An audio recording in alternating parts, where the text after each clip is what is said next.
Sr. Again, a great surprise. An American. Pope Leo XIV. That is the name. Let that sink in. What does that mean? It's a wonderful name, the Pope Leo XIII. He's considered by many as a middle-of-the-road candidate, someone that could potentially please both sides. At the turn of the 20th century, he issued a very major encyclical, Rerum Novarum, on social justice.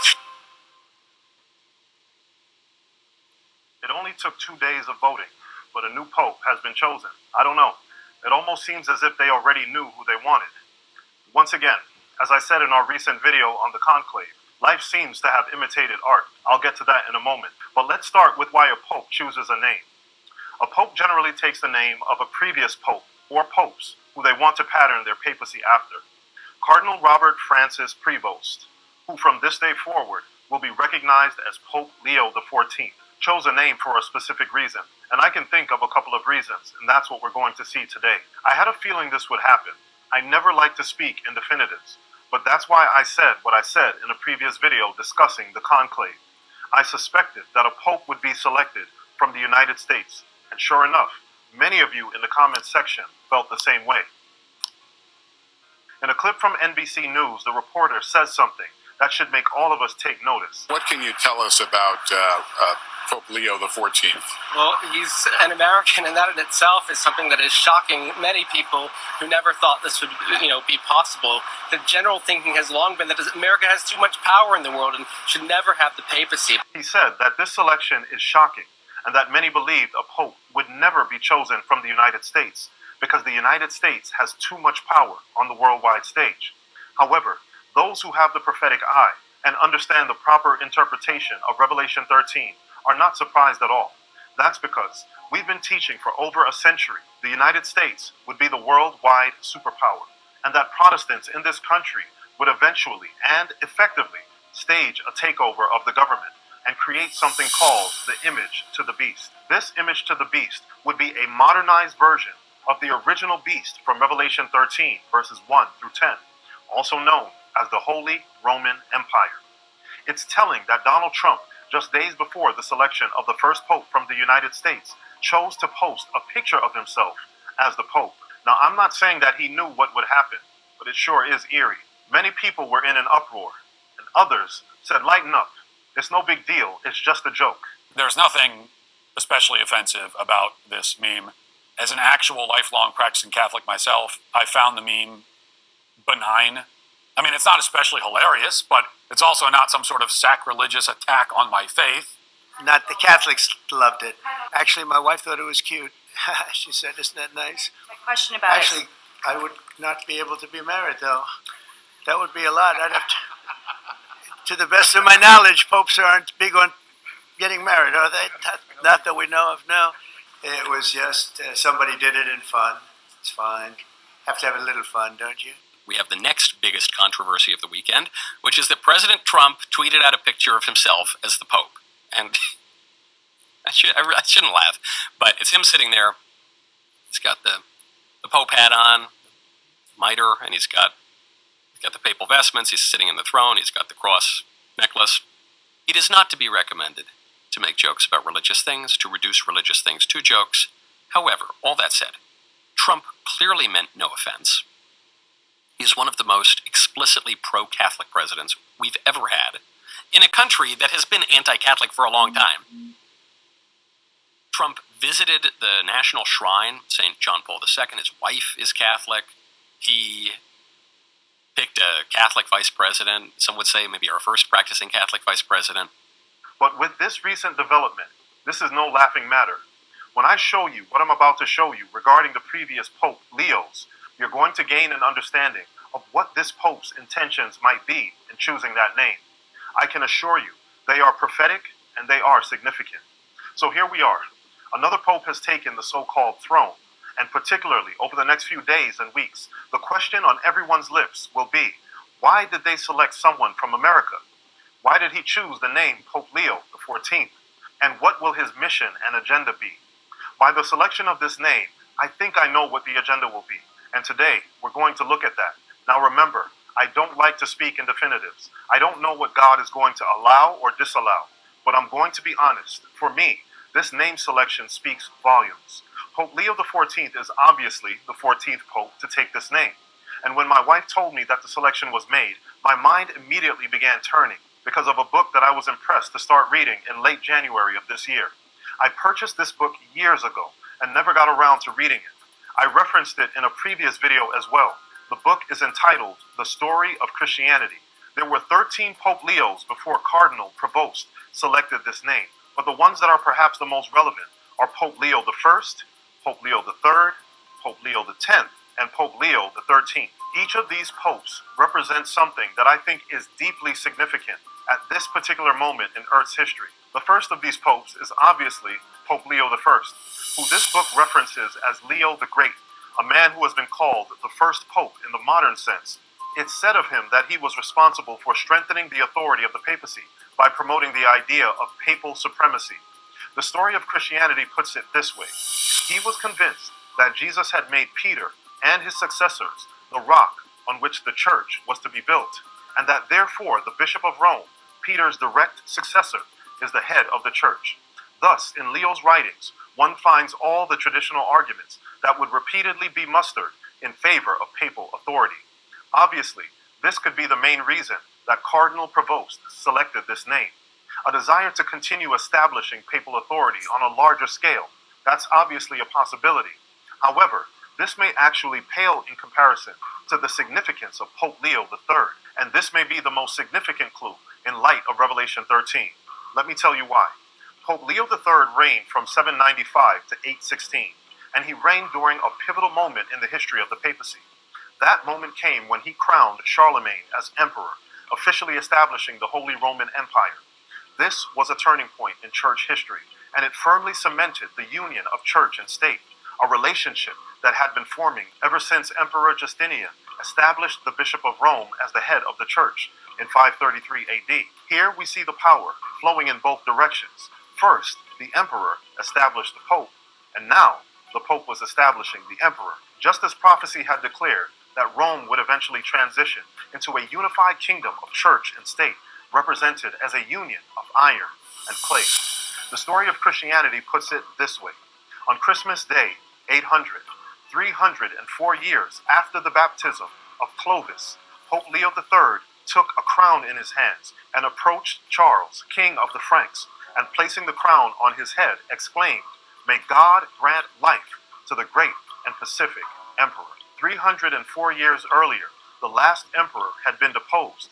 In crowning Charles, or Charlemagne, as he came to be called, Leo revived the ancient empire, now reborn under the aegis of the church. This makes me wonder, is this the goal of Leo XIV? To reestablish a lost empire, to restore what was lost, ironically and prophetically, at the hands of the nation of France in 1798? This happened when the Pope was taken prisoner and the Holy Roman Empire officially came to an end, something that Revelation chapter 13 verse 3 refers to as the deadly wound. In the book The Great Controversy, there's a statement about end-time events that may be relevant to this conversation, especially regarding the establishment of old power and old ways of doing things. It says, Romanism in the old world and apostate Protestantism in the new will pursue a similar course toward those who honor all the divine precepts. A connection here is made between a certain class of Protestants in the New World, also known as the United States, joining with Romanism in the Old. This is why it's so troubling to me that the Pope has been selected from the United States. As you're going to see in a moment, there are even more significant things that Pope Leo III, Pope Leo X, and Pope Leo XIII did that could potentially be inspiring the new Pope. Picking up from page 268 of the Story of Christianity, in speaking of Pope Leo III, it says, as Emperor Charlemagne felt called to rule his people, both in civil and in ecclesiastical matters. I hope you're catching all of this. The first emperor of the revived empire, who was crowned by Pope Leo III, understood the assignment. He wanted to rule over church and state, and I want you to take a look at what this led to. He appointed bishops, just as he named generals, although always seeking men of worth. He also enacted laws ordering that there be preaching in the language of the people. that Sunday be kept as a day of worship and rest. Now I want you to understand, I did not just read from the Great Controversy. I'm reading from a historical book that recognizes the significance of this moment in history. You see, first there was Constantine in 321 AD with his edict declaring that on Sunday no one should work. Notice, there's nothing about worship yet. Then there was the Council of Laodicea in 363 AD that decreed that Christians should no longer Judaize by keeping the seventh-day Sabbath, but that they should worship and rest on Sunday. Then came the Edict of Thessalonica in 380 AD, which made Christianity the state religion of the Roman Empire, meaning that the rallying cry at the time was that Rome was now a Christian nation. Sound familiar? All of this paved the way for the establishment of the papacy in 538 AD and led to Emperor Charlemagne's mentality that there should be a union of church and state, which in light of this history makes Donald Trump's mindset regarding the union of church and state all the more troubling. And you know, they work right out of the White House. They've never done that. That's never been done before. No other president allowed that. I think, you know, they say separation. They say separation between church and state, they told me. I said, all right, let's forget about that for one time. We said, really, the separation? I don't know. Is that a good thing or a bad thing? I'm not sure. But whether there's separation or not, you guys are in the White House where you should be, and you're representing our country, and we're bringing religion back to our country. Now, please remember, I'm not picking on Trump. When it comes to prophecy, politicians are just placeholders. The focus is, and always should be, on what the church is doing and how it's trying to gain power over the state. But as this book says, Charlemagne wanted Sunday enforced as a day of worship and rest, and Pope Leo III was right there with him. Now, I don't know about you, but this is some very important historical, prophetic food for thought. 2 Leos down, 2 to go. Next up is Leo X. This Leo was Pope during the rise of the Reformation and the excommunication of Martin Luther. This was a moment in time when the papacy was trying to put an end to the Reformation, which meant putting an end to all who challenged their authority, the very authority that had been established by the first Pope Leo. Martin Luther was denounced as a heretic and excommunicated from the church by Leo X.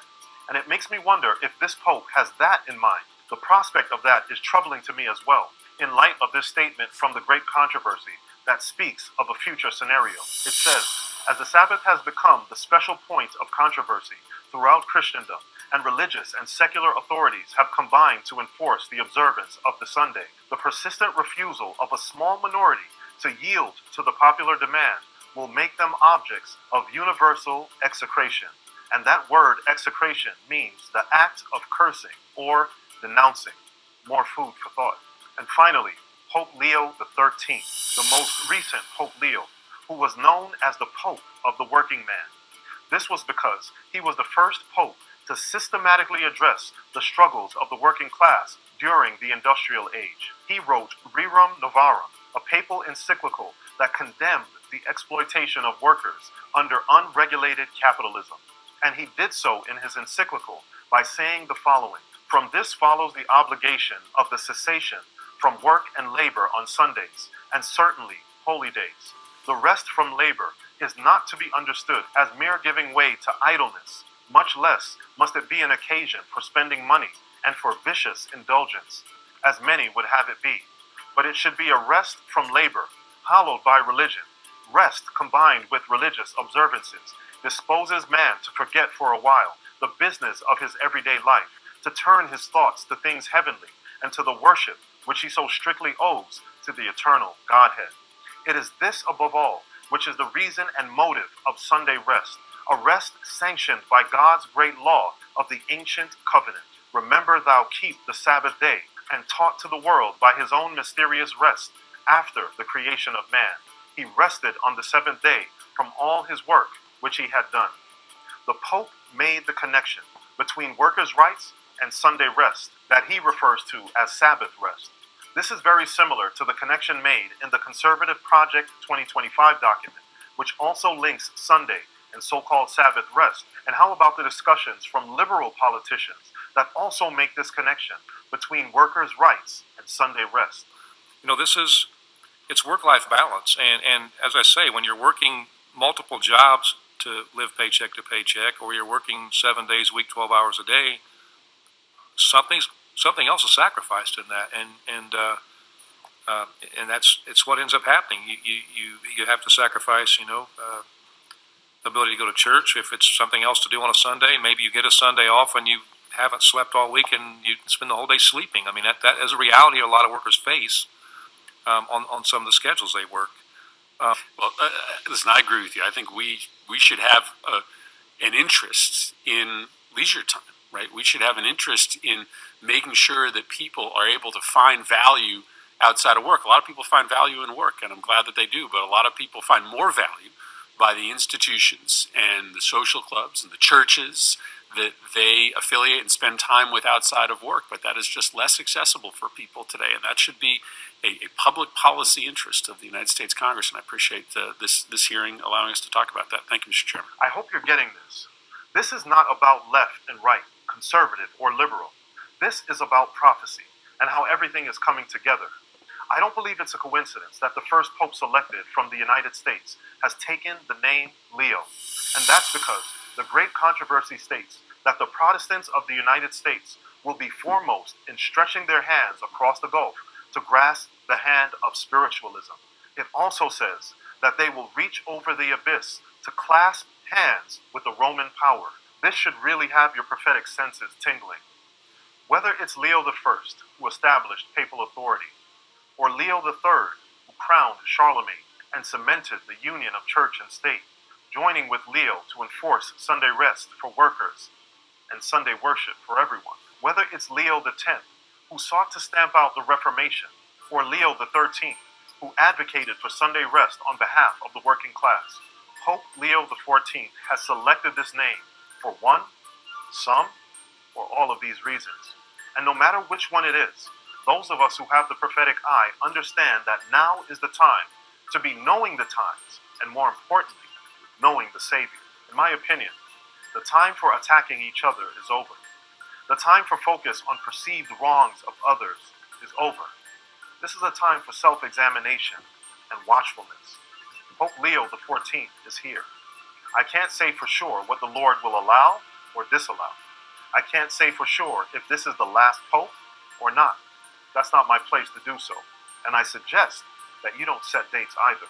But what I do know is that the words of Christ ring truer today than they ever have. And those words are, and what I say unto you, I say unto all, watch. If you've been blessed and or awakened by this video, please join us and share it with others. And remember, we are seeing prophecy fulfilled. So please take this time to seek to know the times and to know the Savior. God bless.